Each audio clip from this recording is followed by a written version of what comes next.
This conference will now be recorded. Hello बच्चों।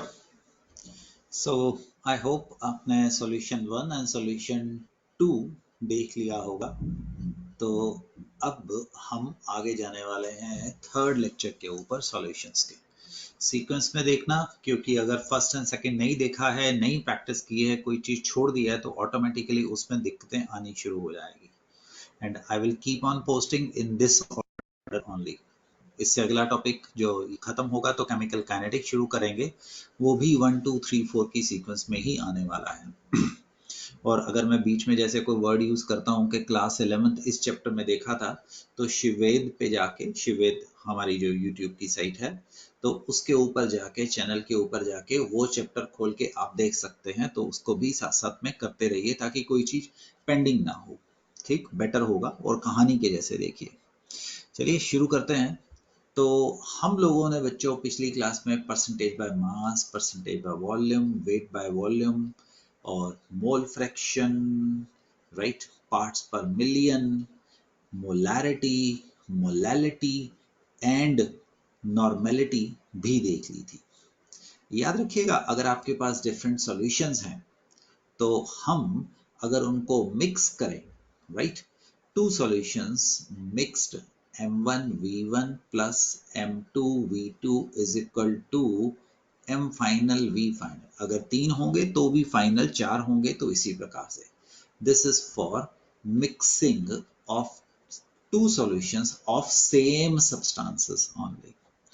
और अगर आपके पास डाइल्यूशन हो, m1v1 is equal to m2v2 कह लीजिए, या m फाइनल v फाइनल कह लीजिए, जैसे आपको ठीक लगे, this is going to be for dilution हो जाएगा।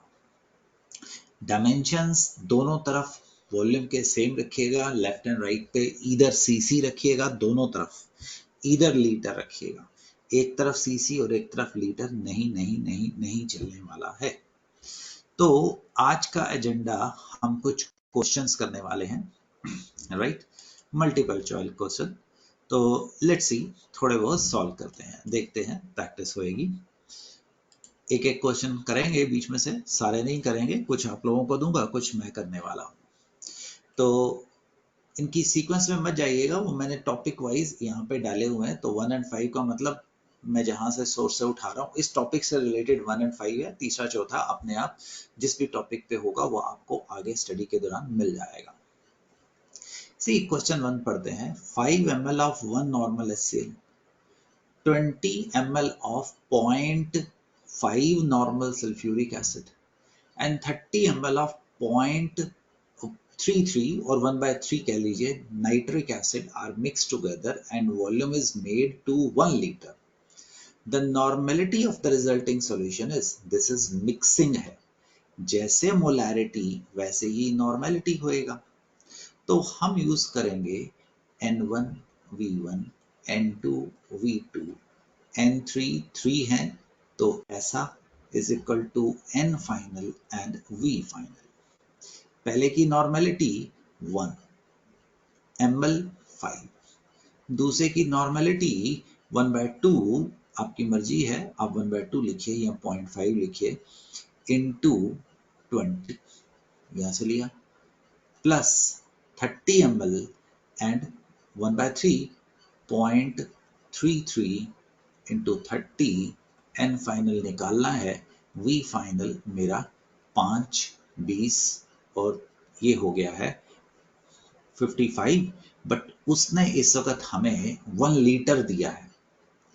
Final volume is made 1 litre, उसने बाकी का उसमें से वाटर डाल दिया है।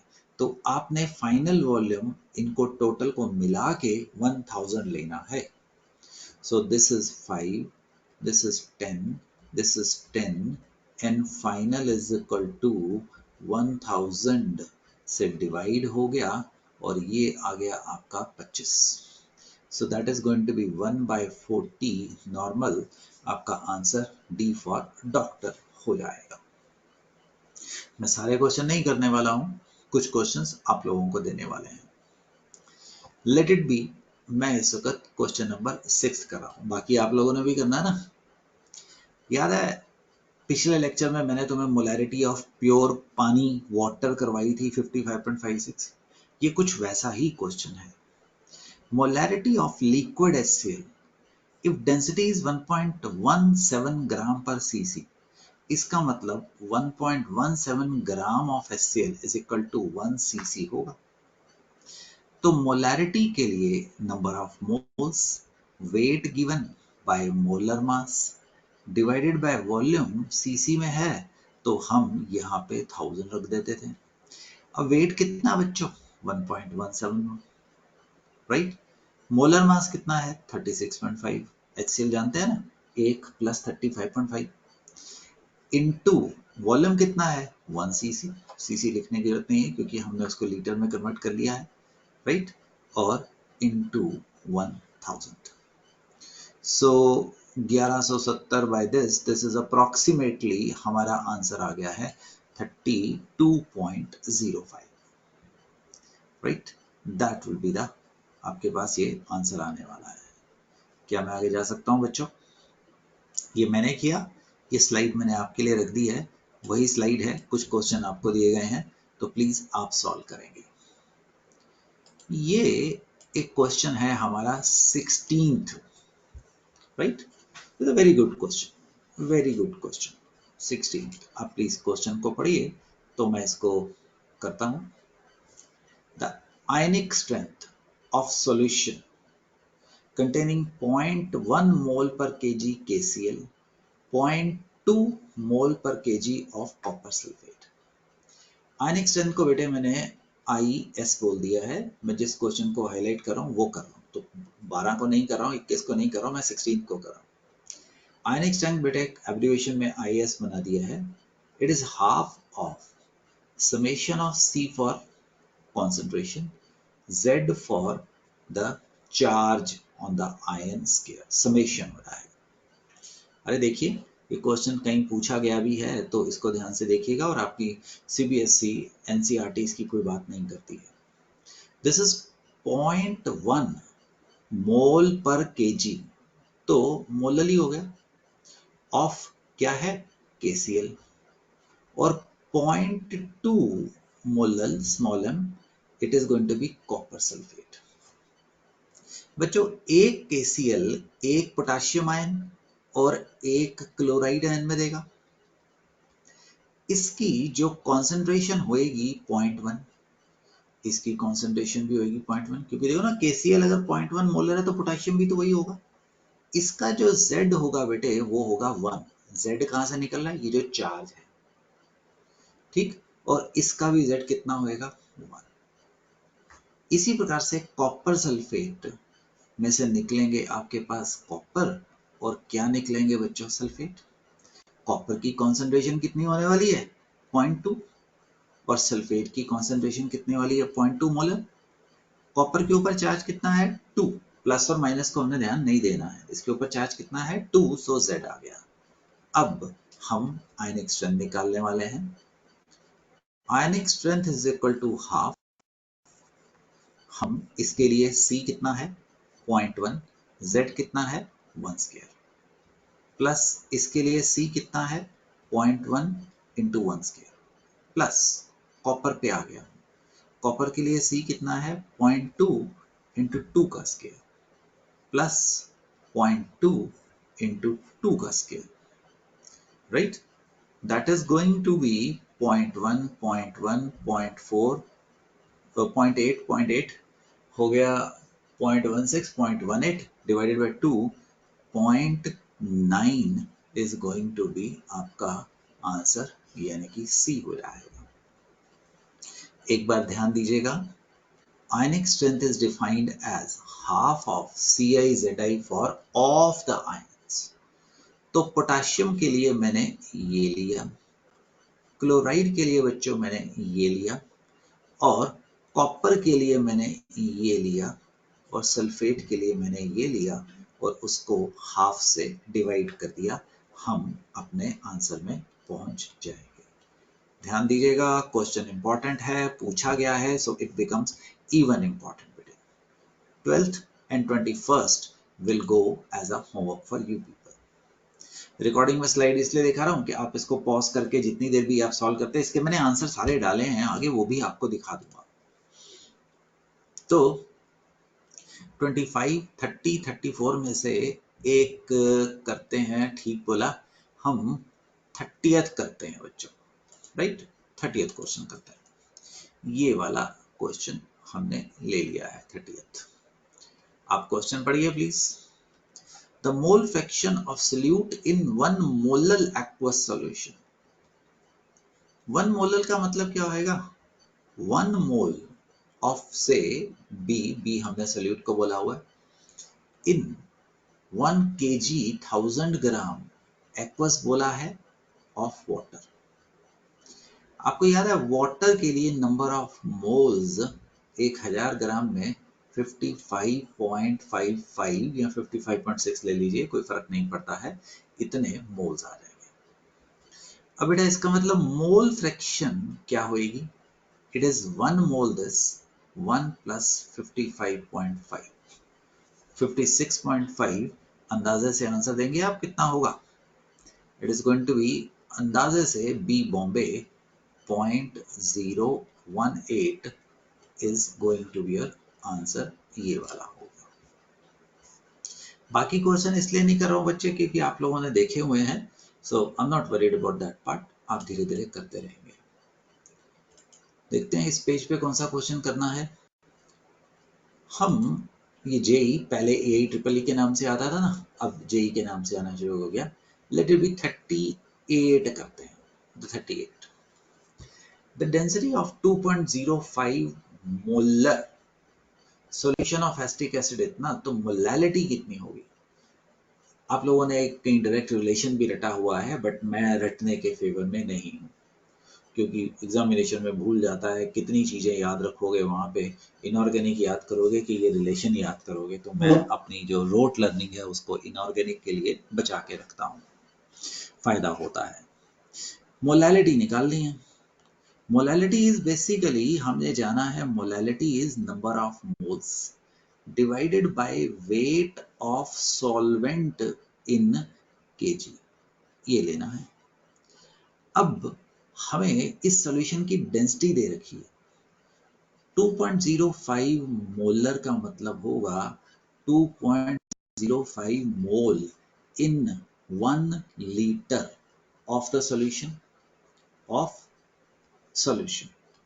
बेटे ये आप पास ये सॉल्यूशन है, तो इसका मतलब इसकी जो मास सॉल्यूशन का होगा that is volume 1000 ml into density is 1.02 ग्राम पर ml, ml का हैप्पी बर्थडे हो गया, 1020 ग्राम आ गया। बट याद करिए ये सॉल्यूशन है, इस सॉल्यूशन के अंदर दो पार्ट हैं। This is equal to solvent that is 2.05 mole of hanji acetic acid plus the rest is water, that is weight of क्या हो जाएगा? water होगा। अब acetic acid का मोलर मास 60 है, so that is 2.05 into 60 plus weight of water हो गया। तो वेट ऑफ वाटर बच्चा पार्टी 1020 माइनस 123, चेक करिए, हाँ, minus 123 is equal to 897 gram आ गया।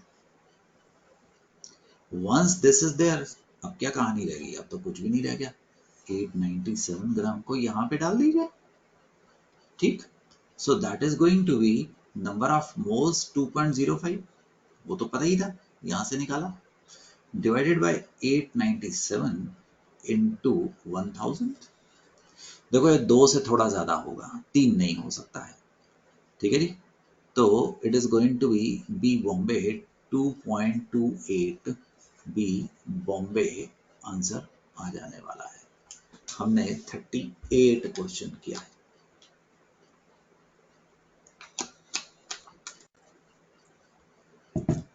करेक्ट।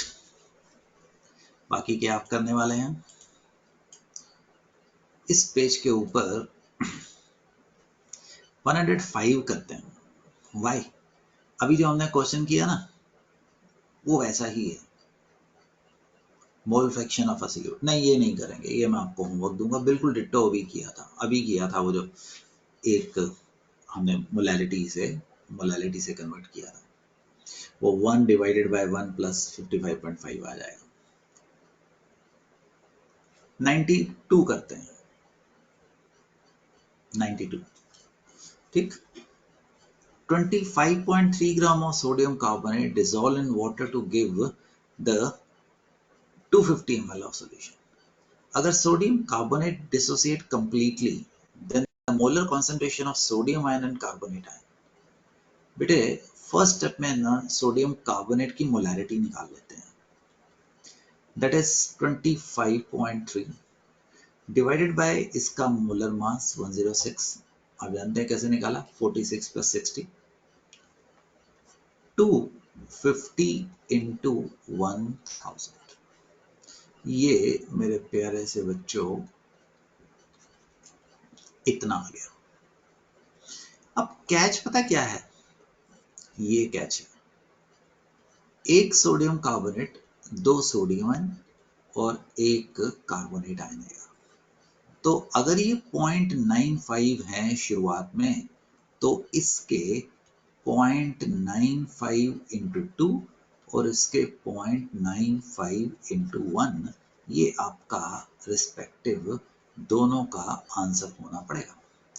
अब बच्चे पता है एग्जाम में ना ध्यान देना, उसने sodium ion and carbonate ion respectively पूछा है, मतलब सोडियम आयन पहले होना चाहिए। सोडियम आयन पहले मेरे पास ए और डी में है देखने से, पर यहाँ पे जो कार्बोनेट आयन है वो सिर्फ डी डॉक्टर के साथ मैच कर रहा है। तो आपका आंसर ये वाला बनने वाला है, right? My dear friends, I want to give this as a homework. ये भी मैं आपको होमवर्क के रूप में दे रहा हूं। तो मुझे पता है मैंने क्या किया है, मैंने सारे क्वेश्चंस के हिंट्स दिए हैं, पहले नहीं बाद में। ठीक, यहां से आंसर्स टू एमसीक्यू हैं, आप आराम से बाद में देख लीजिएगा। वो क्वेश्चन नंबर है, इसके सामने आंसर दिए गए हैं। ये रिकॉर्डिंग में ले रहा हूं, आपके लेक्चर्स में आएंगे ऐसा करने से। आप इसको पॉज करके देख सकते हैं डियर, राइट?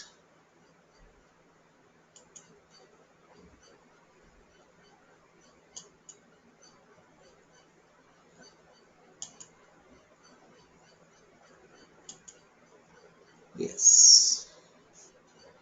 सो हमने अभी तक आपको करवाया है इस चैप्टर में सॉल्यूशंस शुरू किया था हमने।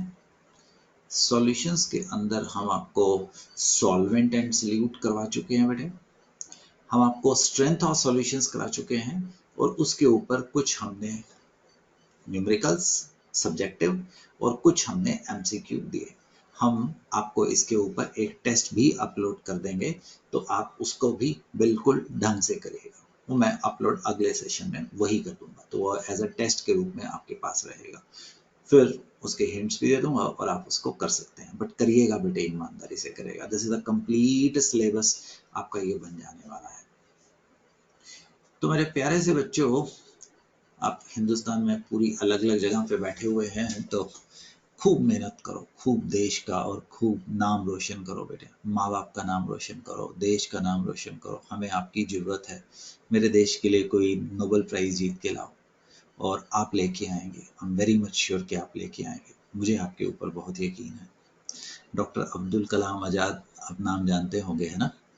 तो हमारे देश के प्रेसिडेंट थे थोड़े समय पहले, तो he was a great scientist and he was a even greater human being. तो वो आप लोगों को, बच्चों को बोलते हैं कि अपने भविष्य को लेके एंथुसियास्टिक, मतलब एक्साइटेडली खुश रहो।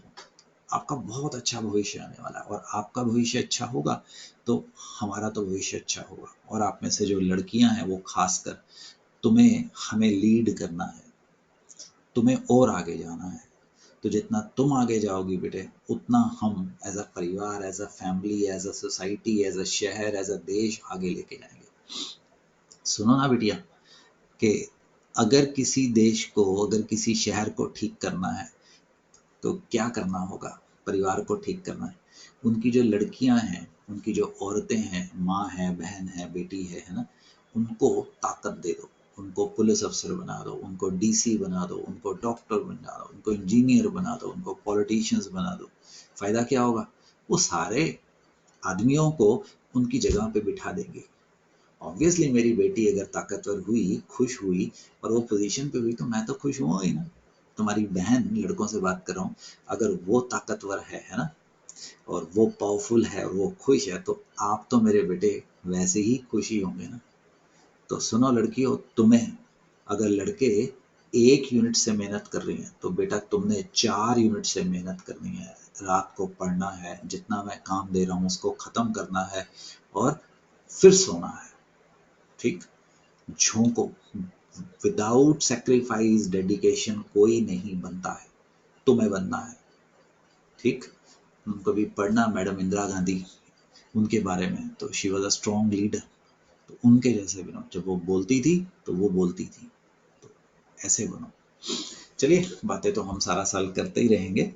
हम एक बड़े मजेदार टॉपिक में जा रहे हैं और इस चैप्टर का बेस रखने वाले हैं बेटे।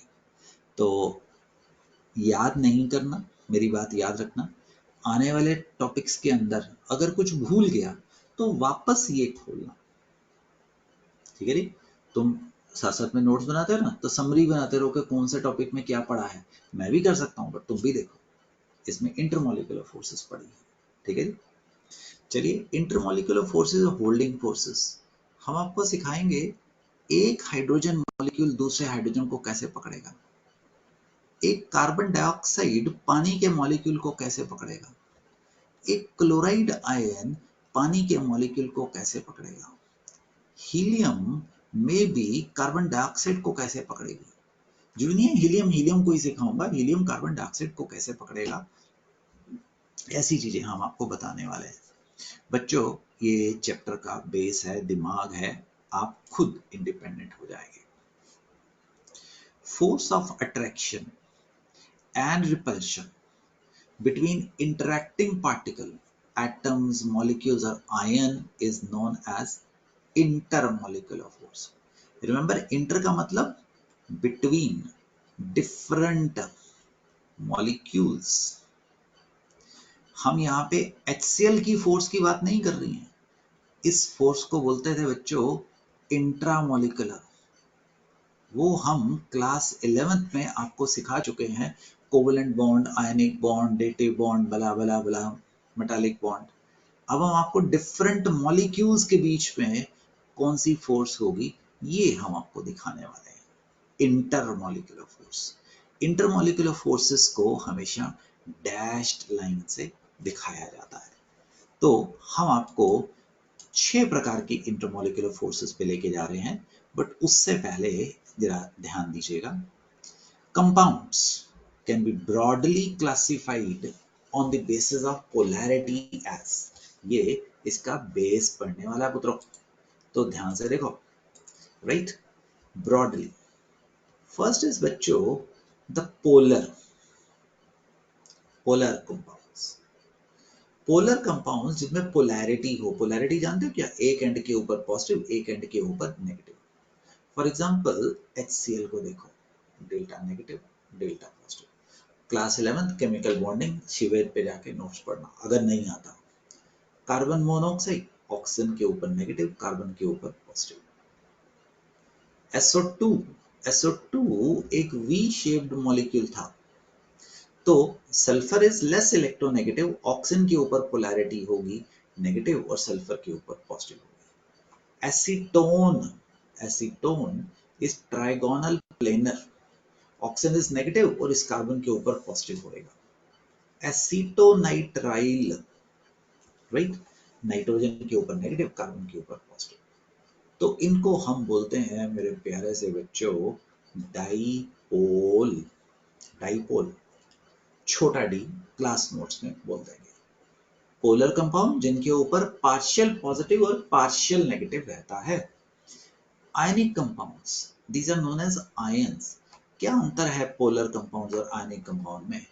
अगर आप आयनिक कंपाउंड्स को लोगे तो उनके अंदर कंप्लीट पॉजिटिव या कंप्लीट नेगेटिव होगा, इनके अंदर पार्शियल पॉजिटिव और पार्शियल नेगेटिव होगा। Copper sulphate, sodium perchlorate, even अकेला आयन बैठा होगा तो भी आयनिक कंपाउंड में डालेंगे, और इनको बच्चों हम आई के नाम से जानने वाले हैं, क्लास नोशन।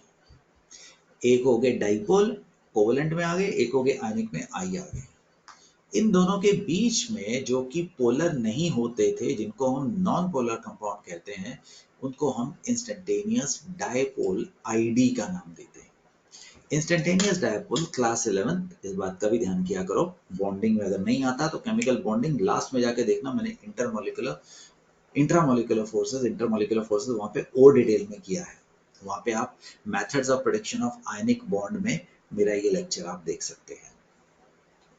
इंस्टेंटेनियस डायपोल जिनमें पोलैरिटी होती नहीं है, बट इलेक्ट्रॉन के घूमने फिरने की वजह से किसी हिस्से में पॉजिटिव और किसी हिस्से में नेगेटिव आ जाता है, जैसे कि carbon dioxide, CCl4, methane, iodine, लाखों करोड़ों मॉलिक्यूल्स होंगे, benzene, right, toluene, C6H14, hexane, heptane, octane, etcetera. These are ID. तो बच्चों, हमने आपको कितने प्रकार के कंपाउंड्स ब्रॉडली बता दिए हैं? 3 प्रकार के। एक होगा डाइपोल, एक होगा इंड्यूस्ड डाइपोल, और एक होगा आयन, राइट। डाइपोल जिनके अंदर पोलैरिटी होगी, मोनोऑक्साइड। इंड्यूस्ड डाइपोल जिनके अंदर पोलैरिटी नहीं होगी, SO3, carbon dioxide. And ion जिनके ऊपर कोई चार्ज होएगा, और जरूरी नहीं है कि आयंस ऐसे हों, दे कैन बी टुगेदर भी हो सकते हैं। जितने भी सॉल्ट्स हैं वो यहाँ की कैटेगरी में आने वाले हैं, HF, HBr, water and so on. Please ध्यान दीजिएगा, हमने या तो डाइपोल बोलना है पोलर को, इंड्यूस्ड डाइपोल बोलना है, एब्रिविएशन में पीछे दिखा चुका हूं, और या हमने आयन बोलना है। 3 प्रकार की चीजें हम इसको ब्रॉडली क्लासिफाई करने वाले हैं। याद नहीं करना, हम क्लास 12 सॉल्यूशंस में जा रहे हैं, तो मैं किसी और ढंग से कराऊंगा। अगर और ज्यादा डिटेल में करना है तो आप please class 11th chemical bonding मेरे नोट्स खोलिएगा, वहां पे इसका डिटेल्ड लेक्चर आपको मिलेगा। ठीक, मैं भी और भी करवाऊंगा समय आने पे, बट अभी हम सॉल्यूशंस के ऊपर फोकस करेंगे, तो मुझे जितना चाहिए मैं उतना लेके चलूंगा बेटे। मैं सोर्स बताता रहूंगा कहाँ पे होगा। 6 प्रकार की फोर्सेस बच्चे हम आपको दिखाने वाले हैं, 6 types of forces. The first is going to be ion dipole. बहुत आसान है पुत्रों बनाना। आयन, आयन इमेजिन करो, वो ये मैंने कौन सा कलर उठा लिया, ये उठाते हैं। कोई भी आयन इमेजिन करो, सोडियम आयन। कोई भी डाइपोल, वाटर ले लीजिए, इसको क्या बोला? आयन। इसको क्या बोला? डाइपोल। इसका एग्जांपल हो गया। Nobody will ask you define ion dipole, recognize, ठीक है ना। वाटर के अंदर पॉजिटिव भी होगा नेगेटिव भी होगा, हाइड्रोजन के ऊपर थोड़ा सा पॉजिटिव होगा, ऑक्सीजन के ऊपर नेगेटिव होगा। आयन, क्लोराइड एंड से कार्बन डाइऑक्साइड। अरे क्लोराइड आयन का नेगेटिव आयन कार्बन डाइऑक्साइड जो कि नॉन पोलर है, उसके इलेक्ट्रॉन को परे धक्का देगा। मॉलिक्यूल है, मान लीजिए फुटबॉल है, तो उस एंड के ऊपर पॉजिटिव आ जाएगा थोड़ा सा, अगले के ऊपर नेगेटिव आ जाएगा, right. Dipole dipole, monoxide monoxide, HCl। देखो, तुमने प्रिडिक्ट कैसे करना है, इसको क्या बोलना है? डाइपोल। इसको क्या बोलना है? डाइपोल। इसको क्या बोलना है? डाइपोल। इसको क्या बोलना है? Dipole. So this is an example of dipole. Dipole induced dipole से कार्बन डाइऑक्साइड पानी के अंदर कैसे बोलेगा, सॉरी बच्चे,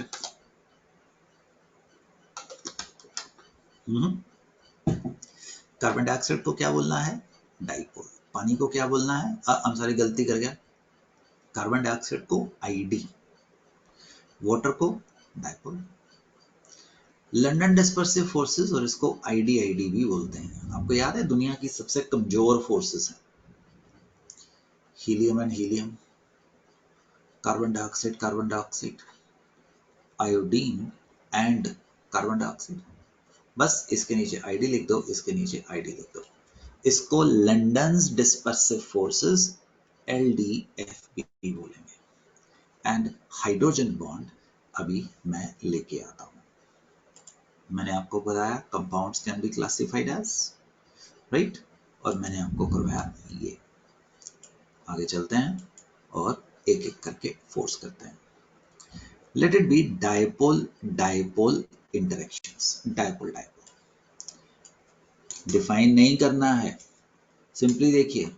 एक कार्बन मोनोऑक्साइड को देखो बच्चों, कार्बन मोनोऑक्साइड में एक एंड पे थोड़ा सा नेगेटिव और एक एंड पे थोड़ा सा पॉजिटिव चार्ज है। ये अगले मॉलिक्यूल के पॉजिटिव को पकड़ लेता है, खींचता है। इस फोर्स को हम, इंटरमॉलिक्यूलर फोर्स को हम डाइपोल डाइपोल फोर्स बोलते हैं। हम होल्डिंग फोर्सेस को HF के नाम से भी बता सकते हैं। ऐसे ही HCl में नेगेटिव और पॉजिटिव भी होता है, तो वो भी अपने आप को ऐसे ही पकड़ेगा। बच्चों, ये इंफॉर्मेशन आपके लिए मैं लेके आया हूं, आप कॉपी करेंगे, इंपॉर्टेंट है, रट्टा मारेंगे, बिकॉज नॉलेज बेस्ड है कि dipole dipole interaction energy stationary molecule जो कि बैठे हुए हैं, रोटेटिंग मॉलिक्यूल जो कि वाइब्रेट कर रहे हैं, उनमें इनवर्सली प्रोपोर्शनल पावर 3 और पावर 6 इंटरमॉलिक्यूलर डिस्टेंस के ऊपर होती है। सुनो, मैंने नीट के अंदर इसके ऊपर क्वेश्चन आते देखा है। ये इंफॉर्मेशन कहाँ से ली गई है? आपकी gaseous state class 11 states of matter से, NCERT से मैंने उठाई है, तो प्लीज संभाल लीजिएगा, फायदा होने वाला है। हम आपको क्या करवाए हैं पुत्रों? डाइपोल डाइपोल इंटरेक्शंस करवा दिए हैं। अब हम आपको हाइड्रोजन बॉन्डिंग की तरफ लेके जा रहे हैं। मैं सीक्वेंस में नहीं कर रहा हूं, मैं समझाने के एंगल से कर रहा हूं। Hydrogen bonding is similar to dipole-dipole interaction, but इसमें एक खास बात होती है। द हाइड्रोजन एटम, जो कि बहुत ज्यादा इलेक्ट्रोपॉजिटिव है, directly bonded to periodic table के 3 बहुत बड़े पहलवान in terms of electronegativity FON के साथ डायरेक्टली बॉन्ड होते हैं, डायरेक्टली बॉन्ड होंगे। तो फोर्स ये भी डाइपोल के डाइपोल जैसे ही है, बट ये स्ट्रॉन्ग है, इस करके इसकी क्लासिफिकेशन हम थोड़ी अलग कर देते हैं। दिस इज से HF। ये पार्शियल नेगेटिव से HCl के मुकाबले ज्यादा होएगा। दोनों डाइपोल डाइपोल हाइड्रोबॉन्डिंग सिमिलर है, बट अगर आप एक और HF को देखते हैं तो इसका पॉजिटिव और इसका नेगेटिव, इनके बीच में जो फोर्स आएगी उसको हाइड्रोजन बॉन्ड बोला जाता है। और जो HCl और HCl के बीच में फोर्स आएगी पुत्रों, उसको डाइपोल डाइपोल बोला जाता है। क्यों ज्यादा कर रहे हो? क्योंकि ये बहुत ज्यादा स्ट्रॉन्ग है, उससे मुकाबले काफी मजबूत है। याद रखिएगा, hydrogen should be directly bonded to form होना चाहिए। सो ये मिथेनॉल में तो होगी, बट ये डाई मिथाइल ईथर में नहीं होगी, बिकॉज इसमें ऑक्सीजन हाइड्रोजन बॉन्ड नहीं है। याद रहेगा, hydrogen bonding. Also hydrogen bonding जरूरी नहीं है कि ये एक ही मॉलिक्यूल के बीच में हो। ये एसीटोन है, ये क्लोरोफॉर्म है बच्चों। इसका नेगेटिव इसके हाइड्रोजन के पॉजिटिव को जकड़ लेता है, ये भी हाइड्रोजन बॉन्डिंग कहलाने वाली है। समझ गए हैं? हाइड्रोजन बॉन्डिंग जो नहीं है कि सिमिलर मॉलिक्यूल्स में होगी, ये अनसिमिलर नॉन सिमिलर मॉलिक्यूल्स में भी हो सकती है। So hydrogen bonding is a special type of stronger than dipole forces हो सकती हैं। आप लोगों ने क्लास 11 में पढ़ा है, ये इंट्रा और इंटरमोलिकुलर के जैसी हो सकती है। हमने आपको आयन डायपोल करवाया, सॉरी डायपोल कराया। अब मैं आपको तीसरे पे लेके जाने वाला हूँ, डिस्पर्जन फोर्सेस और लंदन डिस्पर्सिव फोर्सेस। मेरे प्यारे से बच्चों, इसको आईडी फोर्स भी बोला जाता है। रिवाइज करते हैं, रिवाइज इसलिए करते हैं कि इसका बेस कहीं और था। आप अपनी एनसीईआरटी में ये टॉपिक नहीं देखेंगे। मैं क्यों कर रहा हूँ? क्योंकि मुझे इसके साथ पूरे चैप्टर को जोड़ना है। आईडी और London dispersive forces, it is the weakest of all forces. Hydrogen bonding, ID जो भी आपने 6 प्रकार की करनी है, ये इनमें से सब में से क्या है? वीकेस्ट है। It is always present as extra bonus along with all other holding forces. अरे इसका क्या मतलब हुआ? अरे मान लो HCl है, तो इसमें डायपोल तो है ही है, प्लस इसमें लंदन डिस्पर्सिव फोर्सेस है। मान लो वाटर है, अकेला वाटर भी लिख सकते हैं, वाटर भी लिख दो, बात तो एक ही है। इसमें मेरे प्यारे से बच्चों हाइड्रोजन बॉन्डिंग भी है और प्लस लंदन डिस्पर्सिव फोर्सेस है। बट नॉन पोलर मॉलिक्यूल के बीच में ये इकलौती फोर्स होती है। से कार्बन डाइऑक्साइड में we have only LDF. Helium and helium के अंदर वी हैव ओनली एलडीएफ। ये मेरा कहने का मतलब था, the C point. In non polar it is the only force present. बहुत इंपॉर्टेंट चौथा point, it increases as size increases as number of electron increases. Helium और हाइड्रोजन में टेक्निकली होल्डिंग फोर्स कोई है ही नहीं। क्लास 11 गैसियस स्टेट, वहां पे आपको वैन डर वाल्स कांस्टेंट ए कराया जाता है, राइट?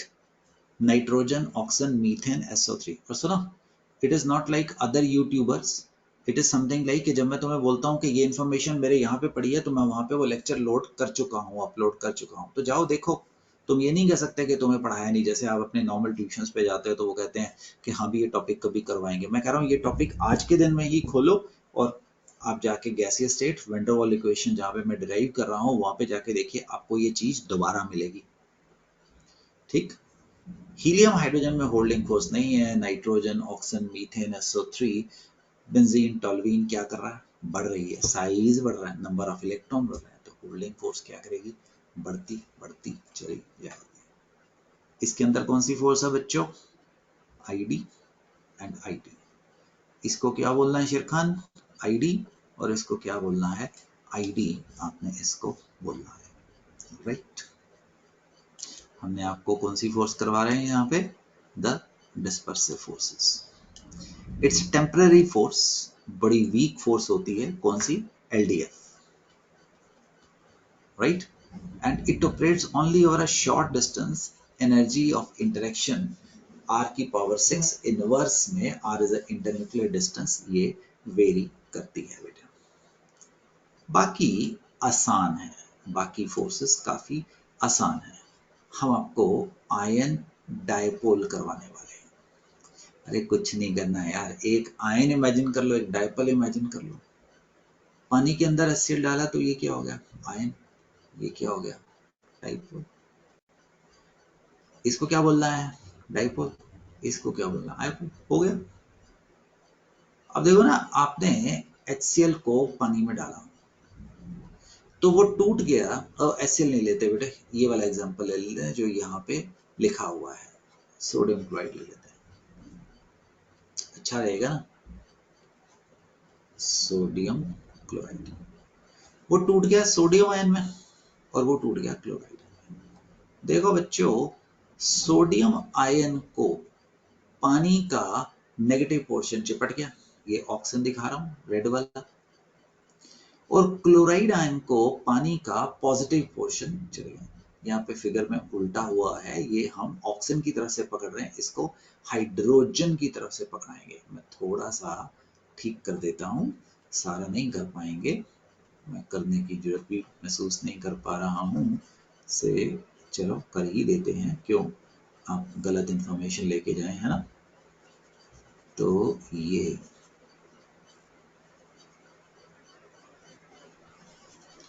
पानी का पॉजिटिव पोर्शन। अब पानी का पॉजिटिव पोर्शन कौन सा था? हाइड्रोजन। तो hydrogen, oxygen, hydrogen, hydrogen, oxygen, hydrogen, hydrogen, oxygen. ये पानी का जो पॉजिटिव पार्ट है वो क्लोराइड आयन को जकड़ लेता है। So that is going to be dipole और आयन इंटरेक्शंस। जकड़ लेने का मतलब अट्रैक्ट हो जाता है। What is force? तुम्हारे और तुम्हारी छोटी बहन के बीच में एक रिश्ता है, तो तुम कहीं रोज एक धागा पकड़ के थोड़ा चलते फिरते हो। हम उनके साथ एक फोर्स, अनसीन फोर्सेस से जुड़े हुए हैं। तो ऐसे ही इनके बीच में कोई रस्सी नहीं बंधी हुई है जिसको आप हाइफन लिखते हैं। दैट सिंपली एक अट्रैक्शन है। तुम अपनी मदर से, अपने फादर से, अपने भाई से प्यार करते हो, that is attractive force, that is a ion. कौन सी फोर्सेस आ गई है बेटे? डायपोल फोर्सेस आ गई। आगे चल रहा हूं। The dipole induced dipole. अरे आपके ब्लड के अंदर कार्बन डाइऑक्साइड घुली है, इसको क्या बोलना है? Induced dipole. वो पानी के अंदर जब घुलेगा तो कौन सी फोर्स आ जाएगी? Dipole induced dipole. सब में थोड़ा सा नेगेटिव, थोड़ा सा पॉजिटिव की कहानी है, सब में, और कुछ चल ही नहीं रहा पुत्रों। And lastly ion induced iodine. Ki potassium K plus, iodine I negative, क्या बोलना है? आयन। I2 को क्या बोलना है? द इंड्यूस्ड डायपोल बोलना है। सो बच्चों, टोटल इंटरमॉलिक्यूलर फोर्सेस मास्टर जी ने 6 प्रकार की दिखाई।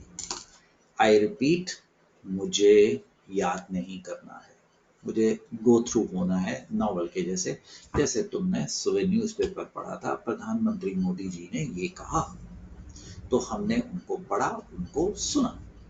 ठीक, हमने सुना कि यूनाइटेड नेशंस में ये बात हुई थी, तो आपने आज मेरी बात सुनी कि इंटरमॉलिक्यूलर फोर्सेस 6 प्रकार की। That's it. ठीक, आगे चले। तो अब बहुत इंपॉर्टेंट मेरे बच्चों, बहुत इंपॉर्टेंट, इसको कॉपी करो अभी रफ कॉपी में, रफ में। Strength of intermolecular forces increases as the charge increases. IDID के अंदर पॉजिटिव नेगेटिव चार्ज बहुत छोटा है, so that is LDF is the weakest. Dipole dipole में चार्ज थोड़ा बढ़ गया था, पॉजिटिव नेगेटिव वाला। हाइड्रोजन बॉन्डिंग में और बढ़ गया था, अरे आयन डायपोल में और बढ़ गया था। ये पता मैंने क्यों करवानी है? क्योंकि मैंने आपको आइडियल नॉन आइडियल सॉल्यूशंस की तरफ बढ़ाना है। क्यों, क्या जरूरत है कि मास्टर जी उसके ऊपर जोर दे रहे हैं? किताबों में तो है नहीं है। ये HCl है, ये पानी है, ये पानी में डाला तो ये टूट गया, इसको चिपक गया पानी, इसको चिपक गया पानी। ठीक, इसके अंदर कौन सी फोर्स थी? Dipole dipole. इसके अंदर कौन सी फोर्स थी पुत्रों? Hydrogen bond. अब इसके अंदर कौन सी फोर्स है? Ion dipole. इसके अंदर कौन सी फोर्स है? Ion dipole. अभी भी मास्टर जी ने करवाया डाइपोल डाइपोल के मुकाबले, हाइड्रोजन बॉन्ड के मुकाबले, हाँ जी, आईडी आई आयन पूरा लिख रहा हूं, ना भी लिखता तो भी चलता, अब आपको आदत है। यहां आते हुए स्ट्रेंथ क्या कर रही है? बढ़ रही है। तो अगर आप HCl को पानी में डालोगे, जितना HCl को प्यार नहीं करता है, वाटर वाटर को प्यार नहीं करता है, HCl पानी को ज्यादा प्यार करता है। राइट, दो भाई भाई थे, ठीक, उनको बाहर जाके कोई गुंडा एलिमेंट मिल गया, तो दोनों को आपस में इतना प्यार तो नहीं हुआ जितना उसको गुंडे एलिमेंट से प्यार हो गया। तो पता है माँ ने क्या करना है? आके घर से निकलना बंद कर देना है। That is the situation. और कभी कभी ऐसा भी होगा, दो भाई आपस में प्यार करते हैं, तीसरा आदमी मिल गया, उनमें जो अट्रैक्टिव फोर्स थी वो कम होगी। भाइयों से मेरा मतलब इस वक्त रिएक्टेंट से है बच्चों। ठीक, आप मुझे ये टॉपिक दीजिए इंटरमोलिकुलर फोर्सेस का, मैं आपको आइडियल नॉन आइडियल जो आगे टॉपिक आएगा ना उसमें रट्टा नहीं मारने दूंगा, आई प्रॉमिस, मेरी जिम्मेवारी। बोर्ड के ऊपर एक क्वेश्चन है,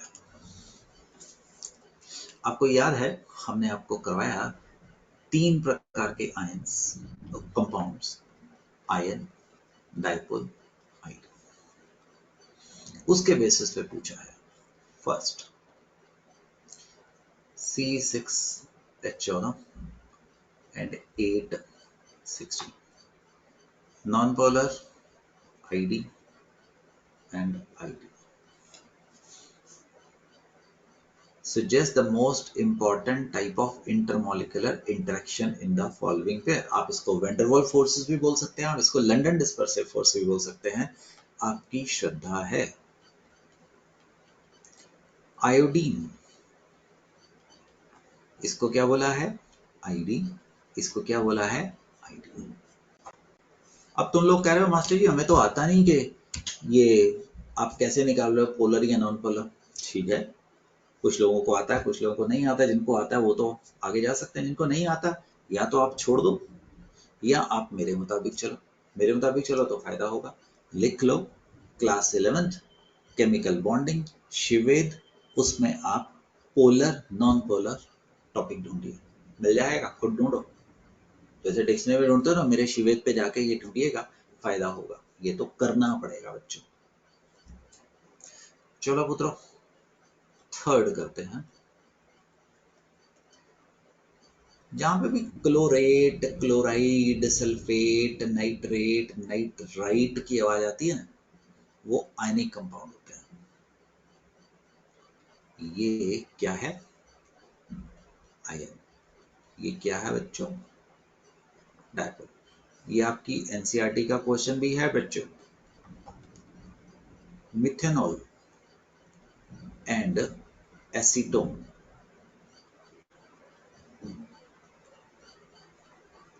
राइट? इन दोनों के बीच में कौन सी फोर्स है? Hydrogen bond. Fifth, acetonitrile dipole, acetone क्या बोला? डायपोल। तो इनके बीच में कौन सी फोर्स है? Dipole, dipole. Don't leave it. Repeat once again as a homework. ठीक, मैंने आंसर्स दिए हुए हैं, यहाँ पे मिल जाएगा। अच्छा, एक थंब रूल कराते हैं। जो घोड़ा होगा वो घोड़ों के साथ रहना पसंद करेगा, जो हाथी होंगे वो हाथी के साथ रहना पसंद करेंगे, हाथी और गधे आपस में रहने पसंद नहीं करेंगे। सिमिलरली, ये क्यों कोट कर रहा हूं, हमारा केमिस्ट्री का एक रूल है, like dissolves like. Polar compound dissolve in polar, non polar dissolve in non polar. इसको थंब रूल बोलते हैं या इसको जनरल रूल बोलते हैं, like dissolves like. Non polar, बेटे ये प्लीज हैंडराइटिंग की चिंता मत करिएगा, मेरी हैंडराइटिंग बहुत सुंदर है, पर जब मैं रनिंग हैंड से लिखता हूं तो मेरा होता है कि आपको ज्यादा बता जाऊं कम से कम समय में। ठीक, और आप मुझे बेहतर रिजल्ट दीजिए, आईआईटी जेईई निकाल के दीजिए, आप मुझे नीट हिंदुस्तान के टॉप रिजल्ट्स में आके बताइएगा, और बताइएगा कि आपने कहाँ से पढ़ा। तो बेटे जो पानी है वो सबसे ज्यादा आयनिक कंपाउंड्स को डिसॉल्व करेगा, मैक्सिमम सॉल्युबल। दूसरे नंबर पे वो जो पोलर होंगे उनको डिसॉल्व करेगा। और रिमेंबर, मोर पोलर, हाँ जी, मोर सॉल्युबल। और तीसरे नंबर पे नॉन पोलर को वो डिसॉल्व करेगा, जो कि प्रैक्टिकली इनसॉल्युबल रह जाएंगे। सिमिलरली, जो नॉन पोलर होंगे वो नॉन पोलर को सबसे ज्यादा डिसॉल्व करेंगे, पोलर को कम करेंगे, आयनिक को तो बिल्कुल ही नहीं करेंगे। Like with like. क्यों करवा रहा हूं? कुछ दिमाग में होगा तभी करवा रहा हूं। एनसीईआरटी बेस्ड क्वेश्चन है। Calculate based on solute solvent reaction, arrange in order of increased solubility in N-octane. N-octane क्या है बच्चों? 16 और 18. This is non-polar. Will dissolve, non-polar, maximum. और जो पोलर होंगे उनको क्या करेगा? मिनिमम। जितनी पोलैरिटी बढ़ेगी, चलो उसने कहा इंक्रीजिंग ऑर्डर में कहा है। तो बच्चों KCl के ऊपर कंप्लीट पॉजिटिव आयनिक है, तो ये क्या होएगा? Least solvent. अब इनके ऊपर आ गया। देखो nitrogen is less electronegative than oxygen.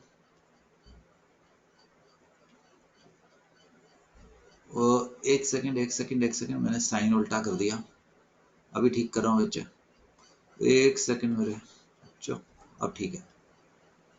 ठीक, KCl सबसे ज्यादा, CH3CN, अरे नहीं वो ठीक था यार, आई एम सॉरी, मैं भी ठीक कर रहा हूँ, प्लीज मुझे दीजिएगा टाइम। सॉरी, ये अभी ठीक कर रहा हूँ।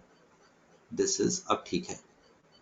वो मैंने लिख गलत दिया, तो वो सोचना था OH गया, CN गया, और cyclohexane is going to be most, this is going to be क्या है? ऑक्सीजन की वजह से मोर पोलर। ये क्या है? इन कंपैरिजन लेस पोलर है। साइक्लोहेक्सेन क्या है जी?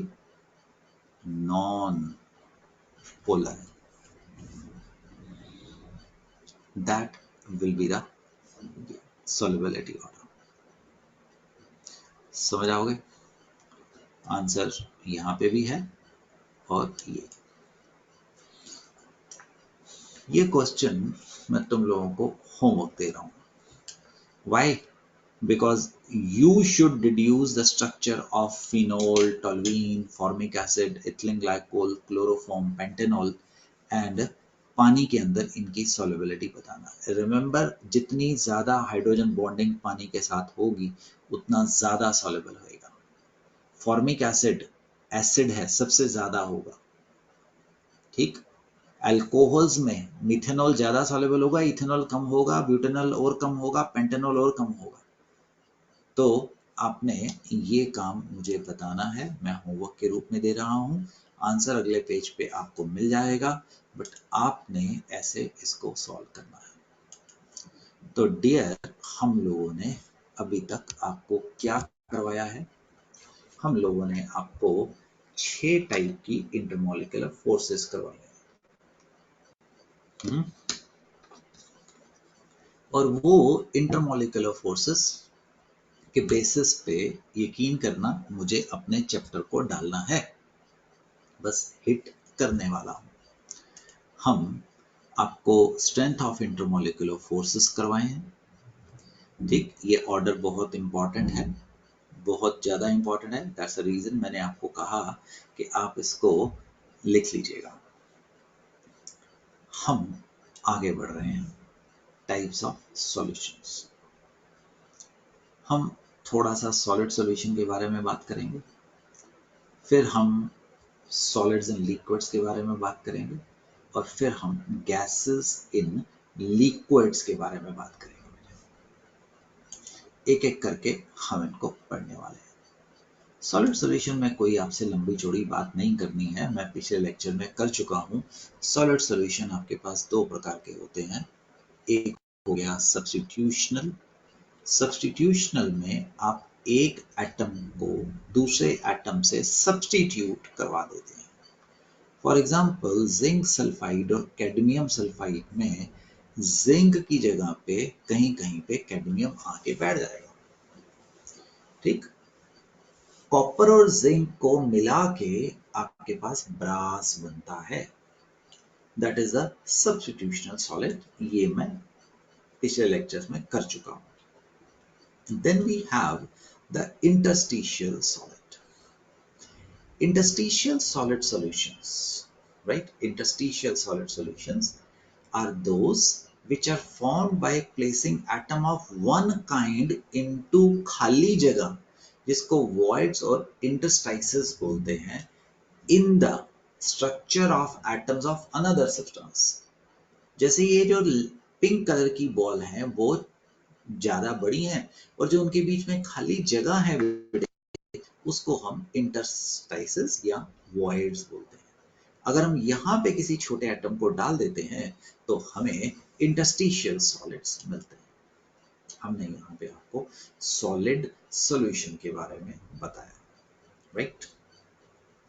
Then we are moving with one more topic, that is solids in liquids. Solid in liquids के ऊपर हम चलने वाले हैं। सॉलिड्स इन लिक्विड्स ये टॉपिक कर लेते हैं। Gases in liquid Henry law हम अगले सेशन में छोड़ने वाले हैं। सॉलिड्स इन लिक्विड, पहले सॉल्युबिलिटी की बात करते हैं। Solubility of a substance express the maximum amount of which can be dissolved in specific amount of a solvent eight specified temperature. The solubility of a substance depends upon nature of solute, nature of solvent, temperature and pressure के ऊपर।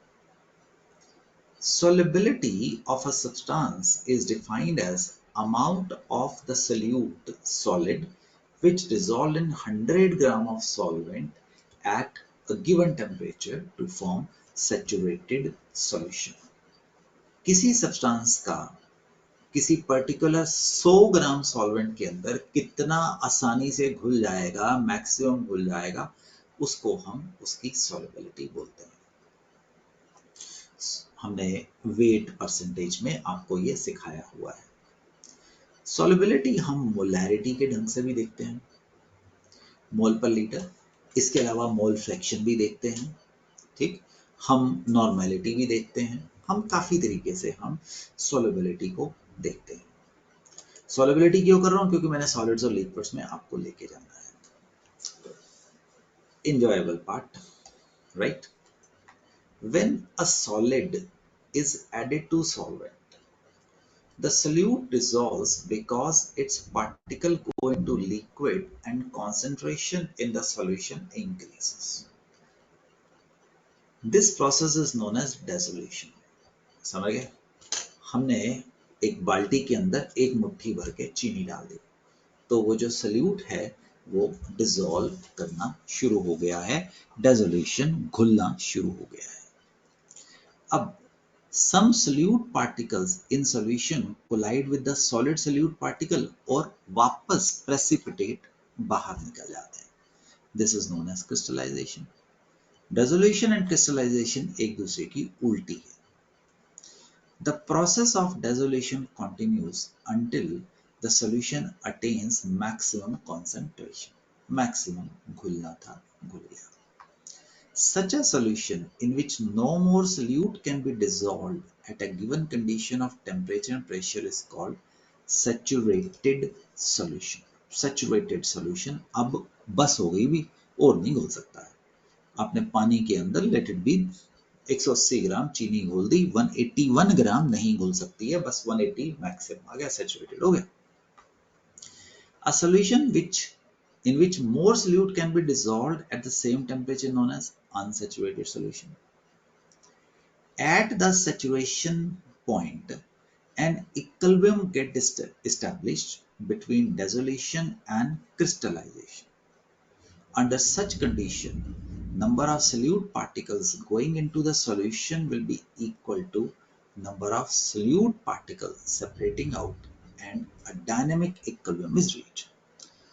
देखो ना, solute और solvent forward में dissolution है, अगर आप backward में देखेंगे बच्चों तो dissolution, तो crystallization। जितने मॉलिक्यूल घुल रहे थे उतने वापस भी आ रहे थे, भैया इक्विलिब्रियम आ गया।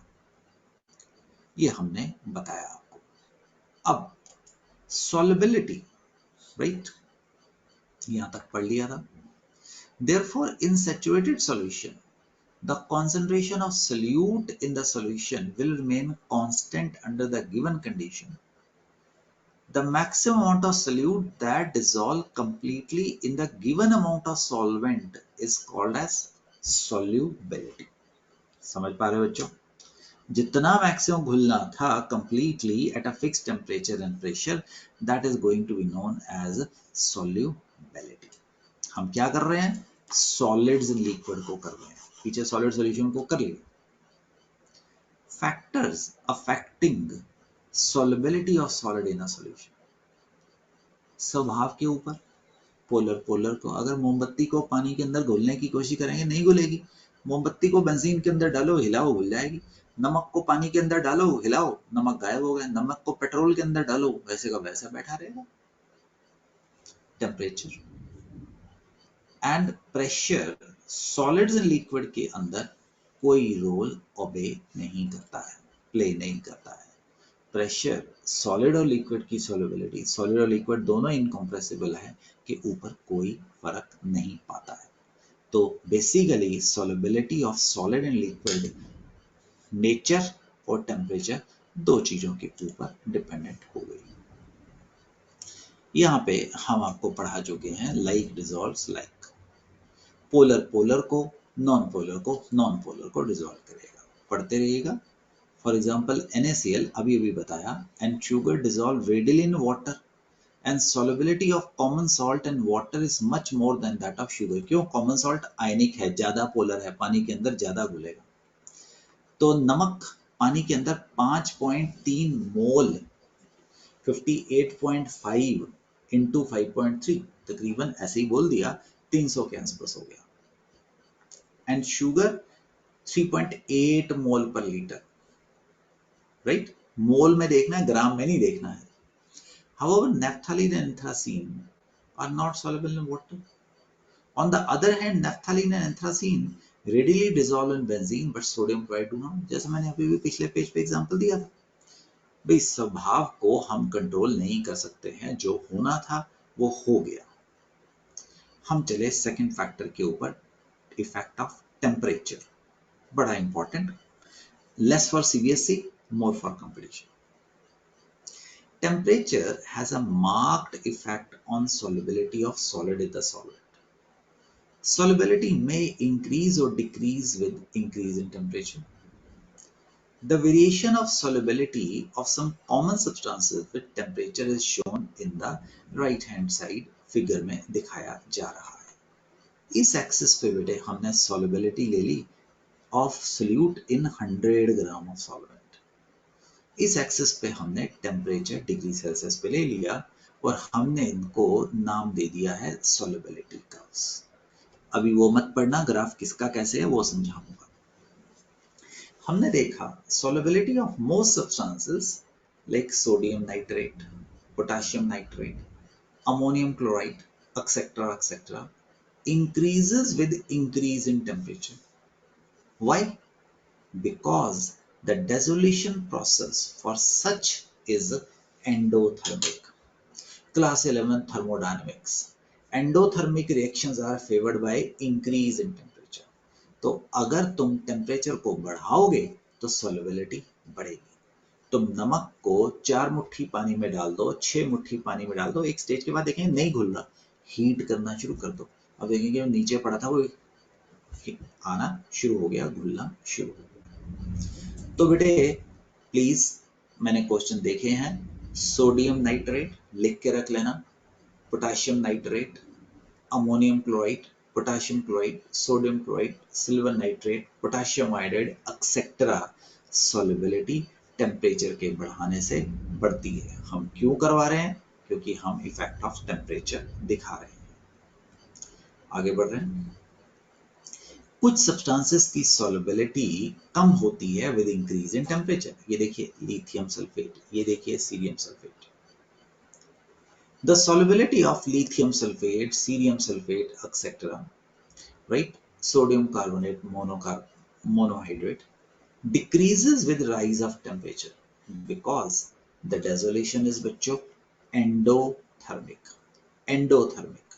मतलब अगर उनको टेम्परेचर कम करोगे तो वो फेवर होगे, टेम्परेचर बढ़ाओगे तो वो फेवर नहीं होंगे। मैं कह रहा हूं लिस्ट बनानी है, जिनकी बढ़ती है जिनकी कम होती है, लॉटरी लगेगी बच्चों, लॉटरी लगेगी, बता रहा हूं तुम्हें, ठीक। इनके अलावा तीसरे प्रकार के सब्सटेंसेस जिनकी solubility show irregular behavior with increase in temperature. For some substances, the solubility behavior is not regular, that is discontinuous. जैसे ये बड़ी कम हो गई, ये बड़ी यहाँ पे स्लोप कुछ और थी, यहाँ पे स्लोप कुछ और है, स्लोप कुछ और हो गई, ये बड़ी फिर उसके बाद कम हो गई, वगैरह वगैरह, ठीक। For example the solubility of sodium sulphate, इसकी बात कर रहा हूं, decahydrate increases with temperature and then decreases as the temperature is further raised. In this case, the solubility curve are not continuous but discontinuous and show abnormality break. The temperature corresponding to break in the solubility curve is known as transition temperature. For example, इसके लिए 32.8 degree पे है। ऐसा क्या हो गया कि 32.8 degree पे जो solubility बढ़ रही थी वो कम होनी शुरू हो गई। कहता है this is due to change in one solid form into another solid form. For example sodium sulphate decahydrate तुमने हीट करना शुरू किया, 32.8 डिग्री सेल्सियस पे जाके वो सोडियम सल्फेट एनहाइड्रस हो गया। तो डेकाहाइड्रेट की और दूसरे हाइड्रेट की जो सॉल्युबिलिटी है वो फर्क होती है, कंपाउंड हमारा चेंज हो गया है। Below this temperature sodium sulfate decahydrate exists, while above this temperature sodium sulfate anhydrous exists. That will be the case. ऐसे ही बेटे आप देखेंगे ferrous sulphate 7 water molecule 61.8 degree Celsius तक बढ़ती है, उसके बाद कम हो जाती है, टेम्परेचर नहीं रट्टा लगाना है। ऐसे ही देखिए कैल्शियम क्लोराइड 6 वाटर मॉलिक्यूल यहाँ पे आके कन्वर्ट हो गया 4 वाटर मॉलिक्यूल में, यहाँ पे 2 वाटर मॉलिक्यूल में कन्वर्ट हो गया। तो इन तीनों की सॉल्युबिलिटी अलग अलग टेम्परेचर पे अलग अलग प्रकार से होगी, बिकॉज ये डिस्टिंक्ट कंपाउंड्स। तो याद करने के लिए कुछ ऐसे कंपाउंड जिनके साथ वाटर ऑफ क्रिस्टलाइजेशन चेंज होता है विद टेम्परेचर, उनकी सॉल्युबिलिटी डिफरेंट होती चली जाती है। हम कर क्या रहे हैं, solubility of solid in liquid. हमने आपको नेचर करवाया, हमने आपको टेम्परेचर कराया, अब आपको प्रेशर करवा रहे हैं। Effect of pressure on solubility of solid in liquid is generally very small. This is because solids and liquid are not compressible and practically remain unaffected by changes in pressure. For example, change of 500 atmosphere in the pressure increases the solubility of sodium chloride in water by only 2.3%. That is practically negligible कि 500 तो बहुत जबरदस्त है, तो इतना तो हम लेंगे ही नहीं लेंगे। तो हमने आपको करवाया क्या बेटे, solubility of solid in liquids depends upon nature and temperature। इसके बीच में मैंने आपको solubility curves करवाए हैं और ध्यान दीजिएगा किन किन के लिए। तो हम कर क्या रहे हैं बच्चों, हम कर रहे हैं ये सॉलिड सॉल्यूशन कर लिया हमने, interstitial and substitutional, solid and liquids, किन की सॉल्युबिलिटी टेम्परेचर के साथ बढ़ी, किन की कम हुई, नेचर स्वभाव, polar polar, non polar non polar. अगली क्लास में हम गैसेस एंड लिक्विड को हिट करने वाले हैं। बड़ा मजेदार चीज आएगी, बहुत मजेदार चीज आएगी।